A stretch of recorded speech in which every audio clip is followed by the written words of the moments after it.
Assalamualaikum warahmatullahi wabarakatuh. Ya, bagaimana kabarnya hari ini? Mudah-mudahan sehat terus ya. Nah, di pembahasan kali ini kita akan membahas tentang cara menggunakan rumus atau formula if. Nah, di Microsoft Excel tentunya. Nah, formula atau rumus if ini akan sangat bermanfaat sekali ketika kita memahami secara menyeluruh ya.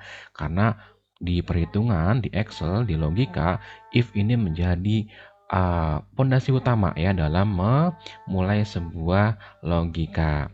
Nah, tapi sebelum itu jangan lupa like, comment, and subscribe terlebih dahulu agar terus mendapatkan update video selanjutnya.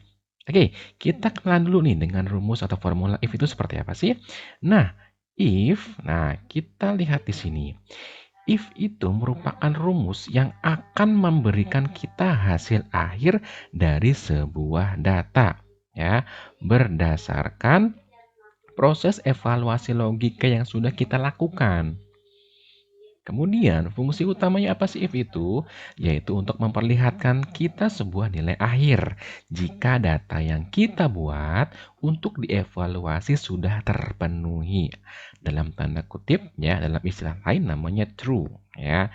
Terpenuhi maka true status logikanya. Kemudian, rumus if juga akan menghasilkan nilai yang lain jika data yang kita buat tidak terpenuhi atau false. Nah, ya, jadi true dan false atau benar dan salah tentunya ya kata lainnya. Kemudian rumus if itu apa sih bentuknya? Nah, seperti ini. Sama dengan if logical test, koma ya kalau dalam versi Excel 2013, 16, 19 ya, biasanya menggunakan koma nih, bukan titik koma. Kemudian ya value if true ya nilai value-nya hasilnya jika true itu apa ya misalkan logical testnya yang umum itu nilai misalkan jika nilainya misalkan 100 maka value-nya apa kalau 100 dia kategorinya ganteng misalkan gitu ya. Nah, kalau di bawah 100 gimana? Dia dikategorikan tidak ganteng. Nah, misalkan seperti itu. Nah, logical testnya merupakan logika yang digunakan untuk menguji data. Ya, data yang kita masukkan, berapa datanya. Misalkan, ya value tadi, nilai yang ditampilkan jika memenuhi, ya jika true misalkan. False-nya, nilai yang ditampilkan jika tidak memenuhi ketentuan. Ya, oke, yang keempat, jika value if false atau value if true dikosongkan, maka akan menghasilkan teks ya hasilnya true atau false saja. Begitu.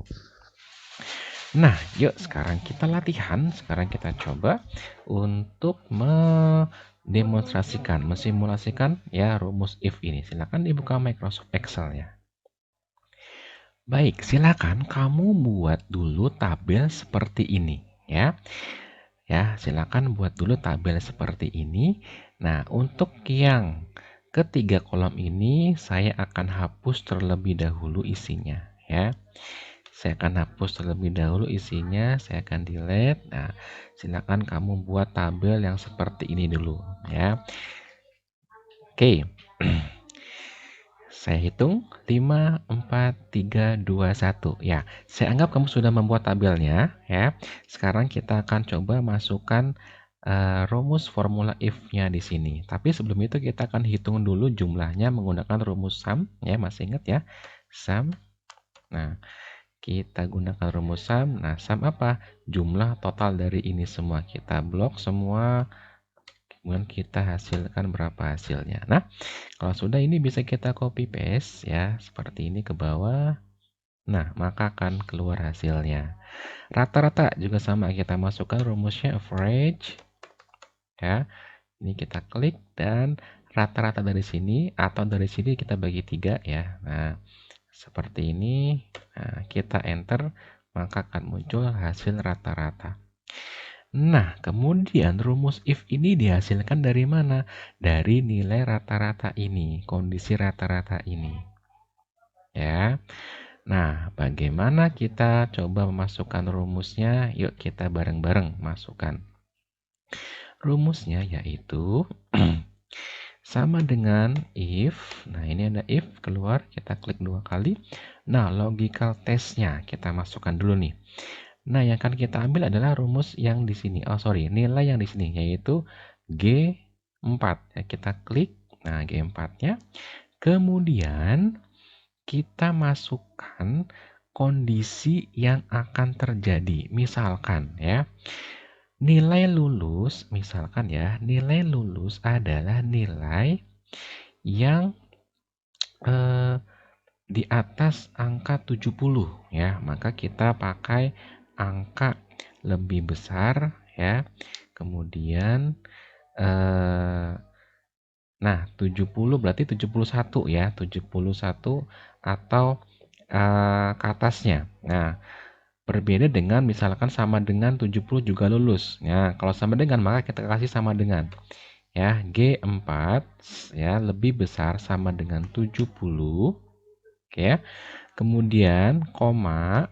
Nah, kita isi kondisinya. Ya, tanda kutip 2 lulus tanda kutip lagi koma. Nah, tanda kutip jika tidak memenuhi di atas 70 maka tidak lulus. Nah, oke, kalau sudah kita tutup dan kita enter coba bisa tidak? Nah, ya, seperti di hasilnya. Keterangannya tidak lulus. Kenapa? Karena di sini nilainya 66. Oke, ya. Coba kita masukkan lagi di sini rumusnya. Sama dengan if. Oke. Kita masukkan G5 lebih besar sama dengan 70, lulus. Ya, tanda kutip, koma, tanda kutip, tidak lulus. Oke, enter. Nah, dia dapat 86, maka di sini keterangannya adalah lulus. Oke, bisa difahami ya? Bisa dong, sangat-sangat bisa sekali. Nah, maka seterusnya juga sama penulisannya ya. Ini boleh juga di copy paste ke bawah seperti ini. Yang hasilnya sama-sama tidak lulus karena di sini total nilainya 53, 66 dan 67. Oke, ya. Bisa difahami untuk rumus if ini sangat-sangat mudah sekali ya. Karena ini rumus if dengan dua kondisi yang insya Allah sangat mudah untuk bisa kita coba dan bisa kita tiru. Nah, untuk rumus if dengan 3 kondisi dan 4 kondisi dan seterusnya bisa nanti ya ditunggu untuk video selanjutnya ya. Oke, silakan dikerjakan yang ini, dicoba yang ini ya untuk sebagai bahan latihan kamu ya. Terima kasih sudah menonton ya, menyimak video pembelajaran ini, pembahasan ini. Semoga bermanfaat. Jangan lupa saya ingatkan kembali like, comment, and subscribe. Terima kasih. Dadah dan assalamualaikum warahmatullahi wabarakatuh.